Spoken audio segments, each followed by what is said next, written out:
विषय असता तर हा प्रश्नच आज आला नसता. मी अजूनही शिवसेनेतच आहे. ज्या पक्षानं मला ओळख दिली त्या पक्षाला आणि ठाकरे कुटुंबाला सोडणं माझ्यासाठी खूप कठीण होतं. मात्र हा निर्णय घेताना मला प्रचंड वेदना झाल्या आहेत.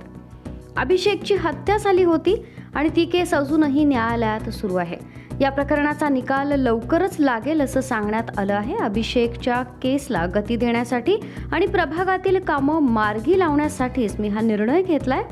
हा निर्णय घेताना माझ्यावर कोणताही बाह्य दबाव नव्हता असं स्पष्ट करत तेजस्वी घोसाळकर यांनी भाजपमध्ये जाहीरपणे प्रवेश केलाय.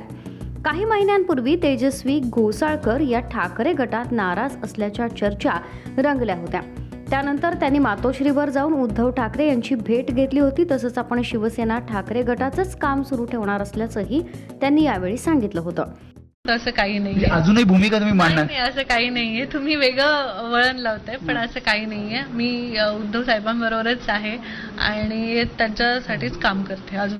मात्र आता ऐन महापालिका निवडणुकांच्या तोंडावर तेजस्वी घोसाळकर यांनी भाजपमध्ये प्रवेश केलाय. खरं तर ठाकरे कुटुंबांना सोडण्याचा खूप कठीण निर्णय होता, कारण ते एक माझं परिवार होतं आणि खरं तर त्यांच्याबरोबर मी अखेरपर्यंत माझे ऋणी राहीन, कारण त्यांनी मला एक नवीन ओळख दिली, नवीन चेहरा दिला. त्यामुळे त्यांना मी नाही विसरू शकत. पक्षाशी अभिषेकची निर्गुण हत्या झाली होती, त्यानंतर हायकोर्टमध्ये जी केस चालली, नंतर CBI जी मंदगतीने केस चालू आहे त्याचा अजूनही फैसला झालेला नाहीये.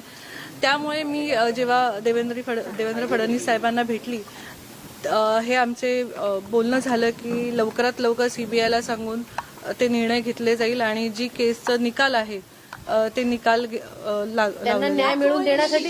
तेजस्वी घोसाळकर यांच्या भाजप प्रवेशावर प्रतिक्रिया देताना त्यांचे सासरे विनोद घोसाळकर यांना अश्रू अनावर झाले. माझा अभिषेक जिवंत असता तर ही वेळ आलीच नसती असं म्हणत ते ढसाढसा रडले.